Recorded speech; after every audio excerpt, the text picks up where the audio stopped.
मैं इसे ऐतिहासिक मंच कहता हूं क्योंकि एक बात तय है, अगर मोदी सरकार के खिलाफ इस किसान आंदोलन की धार मोड़ने का काम अगर किसी मोर्चे ने किया था तो गाजीपुर मोर्चे ने किया। आज से 10 साल बाद, 20 साल बाद जब लोग इस हाईवे से जाएंगे, फ्लाईओवर से जाएंगे, कोई किसान का बच्चा गाड़ी पे चढ़ के बस पे जाएगा तो बूढ़ी मां भी बच्चे को दिखाएगी, बेटा ये वो गाजीपुर है जहां से हमारी किस्मत बदलनी शुरू हुई। और कुछ हो ना हो, इस देश के इतिहास में गाजीपुर, टीकरी, भाई सच बात है, मेरे को इस गाजीपुर का तो ज्यादा पता ना था, वैसे मैं पड़ोस में रहता हूं, मेरे लिए तो गाजीपुर वो दूर वाला गाजीपुर था, मगर गाजीपुर, सिंगू, टीकरी, झांसा, शाहजहांपुर खेड़ा, ये नाम इस देश के इतिहास में दर्ज हो जाएंगे। इस देश के किसान का बच्चा बच्चा इन नामों को याद करेगा। और हम आप जो हम सफेद बाल वाले हैं, इनका तो 15-20 साल में जो होना है वो हो लेगा, लेकिन जो काले बाल वाले यहां बैठे हैं, जो भाई देख रहे हैं, जब आपके बाल सफेद हो जाएंगे ना, आपका नाती पोता पूछेगा, बापूजी सन 2020-21 में कहां थे? तो आप सर ऊंचा करके कहोगे, बेटा उस समय जब किसान अपनी लड़ाई लड़ रहा था, तेरा ताऊ, तेरा चाचा, तेरा नाना, तेरा दादा वहां किसानों के बीच में खड़ा था, लड़ाई लड़ रहा था। ये बात गर्व से हम लोग, लंबी बात मैं नहीं करना चाहता, बस 2-4 बात कहना चाहता हूं। हम सब जब अपने अपने गांव जाते हैं, लोगों से बात करते हैं, तो लोग पूछते हैं, भाई ये किसान आंदोलन सफल होगा कि नहीं होगा? अच्छा, आप इतने दिनों से घर से दूर बैठे हो, वहां पे लड़ रहे हो, सफलता मिलेगी कि नहीं मिलेगी? ये मोदी तो बड़ा अड़ियल आदमी है, ना मानेगा आपकी बात। सुनते हैं हम, सबसे बात होती है, जब किसी से बात हो उसे 3 बात बता देना, उसे कहना, भाई किसान आंदोलन सफल होगा या नहीं होगा की बात नहीं है, ये आंदोलन सफल हो चुका है। और कैसे हुआ है? पहली बात, इस ऐतिहासिक किसान आंदोलन ने किसान का आत्मसम्मान उसे वापस लौटाया। जो किसान का बच्चा कहने में डरता था कि मेरे पापा जी खेती करते हैं, किसानी करते हैं, वो बच्चा आज अपने टी-शर्ट पे लगा के I love farmers, no farmer no food no future, आज हमारा बच्चा अपना सर ऊपर करके बात करता है, आत्मसम्मान वापस मिला है किसान को। दूसरी बात, इस देश के तमाम नेताओं को समझ आ गया है कि भाई किसान से पंगा लेना भारी पड़ेगा।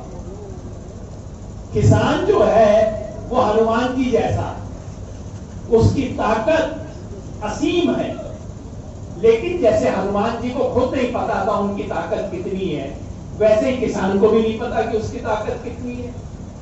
इस आंदोलन ने किसान को उसकी राजनीतिक हैसियत, उसकी ताकत का एहसास करवाया है और ऊपर से नीचे तक नेताओं को बताया है कि किसान से पंगा लोगे तो तुम्हारी हालत खराब हो जाएगी। ये दूसरी विजय। और तीसरी और सबसे बड़ी बात, यहां इस छोटे से हमारे मोर्चे में मैं हिंदू देख रहा हूं, मुसलमान देख रहा हूं, हमारी इतनी बड़ी सिख संगत देख रहा हूं।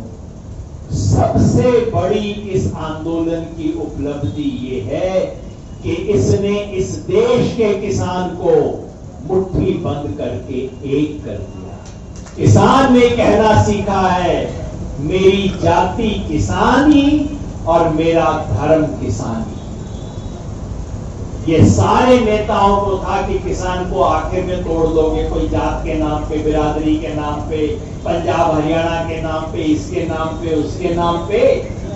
और बेचारा किसान पहले अपना हाथ भी उठाता था तो 5 उंगलियां 5 दिशा में जाती, कोई अपनी जाति का, कोई गोत्र का, कोई भाषा का, कोई धर्म का, कोई झंडा टोपी का।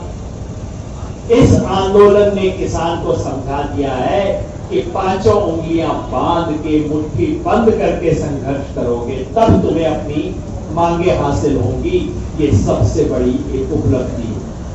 तो ये आंदोलन जीतेगा या नहीं की बात नहीं है, ये आंदोलन जीत चुका है। और रह गई ये 3 कानून। ये कानून तो मर गए।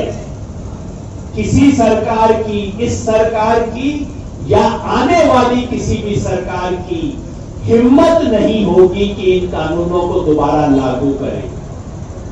तो फिर पूछेंगे हमारे मीडिया वाले साथी, भाई साहब अगर मर ही गए तो आप यहां मोर्चा क्यों लगा के बैठे हो? भाई वो इसलिए कि कानून तो मर गए, लेकिन इस देश का प्रधानमंत्री डेथ सर्टिफिकेट नहीं दे रहा हमारे। तो भाई डेथ सर्टिफिकेट लेके जाएंगे यहां से, मर तो गए, कानून डेथ सर्टिफिकेट का इंतजार है, तो वो भी लेके जाएंगे। और इस आंदोलन की ताकत के सामने मैं बार बार कहता हूं, जैसा हमारे साथी ने कहा, अगर एक साथी यहां बैठा है तो इसके पीछे इसके गांव के 1000 लोगों की भावना इसके साथ जुड़ी हुई है। और यह आंदोलन दिन ब दिन इतना गहरा होता जा रहा है, सरकारें घबरा रही हैं। मैं आपको कल हरियाणा का किस्सा बता देता हूं, ज्यादा लंबी बात ना करूंगा।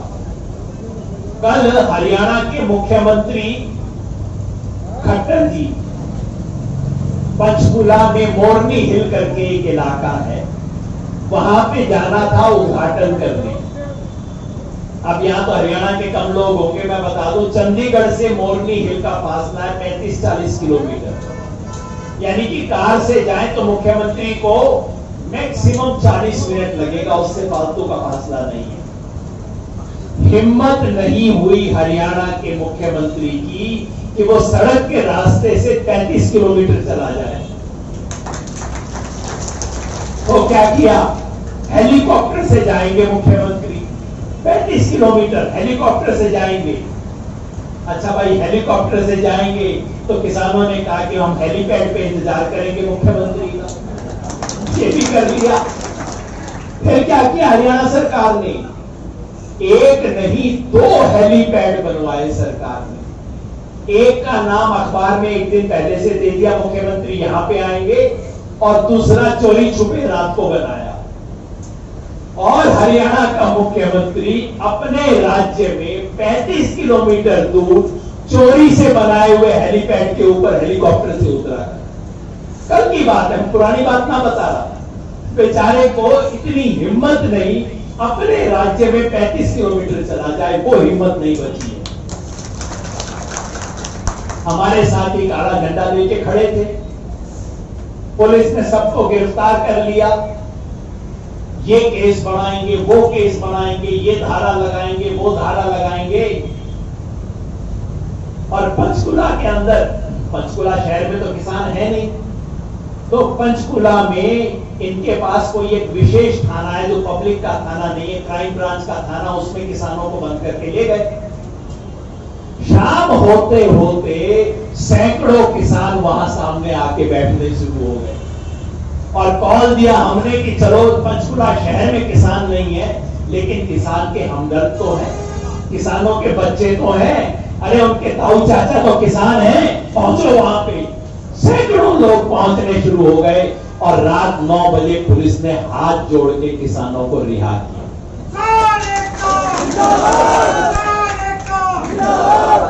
अच्छा, हाथ जोड़ने वाली बात वैसे नहीं कह रहा मैं, पुलिस वालों ने किसानों से बदसलूकी की थी। हमारे एक भाई की पगड़ी को हाथ लगाया था तो किसानों ने कहा, पुलिस वालों ने कहा कि हम रिहा करेंगे। किसानों ने कहा नहीं, हम रिहा नहीं होंगे, पहले माफी मांगो। तो पुलिस वालों ने हाथ जोड़ के एक एक किसान से माफी मांगी, उसके बाद हमारे बहादुर साथी थाने से बाहर निकले। कल शाम की बात बता रहा हूं मैं आपको, और ये पहली बार नहीं है। पिछले 15 दिन में हरियाणा में तीसरी बार पंगा लिया है सरकार ने। पहले हिसार में, फिर टोहाना में, अब पंचकुला में। हर बार सरकार पंगा लेती है, सोचती है कि अब किसान को गिरा देंगे, और हर बार खट्टर सरकार मुंह के बल गिरती है। ये बात हो रही है। ये है आपके आंदोलन की ताकत, ये है आपकी मजबूती, और ये है इस देश में आज राजनीतिक सत्ता की हकीकत। बस एक आखिरी बात कहना चाहता हूं, और वो ये, अभी मैं राकेश भाई से बात कर रहा था। वो कहते भाई इनका तो 3 साल का कोर्स करना पड़ेगा। दवाई शुरू हो गई है, बंगाल में दवाई मिल गई, थोड़ा सा अकल आनी शुरू हुई है। अभी थोड़ी और डोज देनी पड़ेगी उत्तर प्रदेश, उत्तराखंड में, और बीमारी पुरानी है और गहरी है। इसका कोर्स पूरा 3 साल तक चलाना पड़ेगा, तब इसकी दवाई ठीक हो। मर्ज पुराना है, बीमारी गंभीर है, 3 साल तक इंजेक्शन देना पड़ेगा। भाई मैं ये बात इसलिए कह रहा हूं कि अगला इंजेक्शन देने की जिम्मेवारी आपकी है। ये उत्तर प्रदेश और उत्तराखंड के लोग भाई अपना तैयार हो जाओ, अगला इंजेक्शन आपको देना है। क्योंकि ये जो बीजेपी वाले हैं, ये संविधान की बात समझते नहीं। इनसे कहो कि ये 3 कानून संविधान के खिलाफ है, तो कहते हैं नहीं, लोकसभा में हमारी मेजोरिटी है, जो मर्जी संविधान हम कहेंगे, जो हम कहेंगे वो संविधान है। इनसे हम कहते हैं कि भाई कानून के खिलाफ है, कहते हैं जो कानून हम बनाएंगे वो कानून है। इनसे हम कहते हैं कि भाई इससे किसान का नुकसान होगा, इन कानूनों से खत्म कर दो इनको। कहते हैं किसानों ने वोट हमें दिया उत्तर प्रदेश में, हमें 300 सीट आई, आप कैसे बताते हो? इनसे कहो इंसानियत के नाते कि भाई 500 से ज्यादा किसान शहीद हो गए हैं यहां पे इस मोर्चे में। कहते हैं कि 500 से ज्यादा सीट हमें गुजरात के चुनाव में आ गई है, लोकसभा वहां के स्थानीय चुनाव में। मतलब इन्हें ना संविधान की भाषा समझ आती, ना कानून की भाषा समझ आती, ना अर्थशास्त्र समझ आता, ना इंसानियत समझ आती।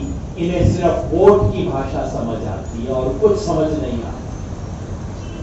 तो भाई किसान ने भी कहा कि अगर तुम्हें और कोई भाषा समझ नहीं आती तो चलो हम उसी भाषा में समझा देते हैं जो तुम्हें समझ आती है।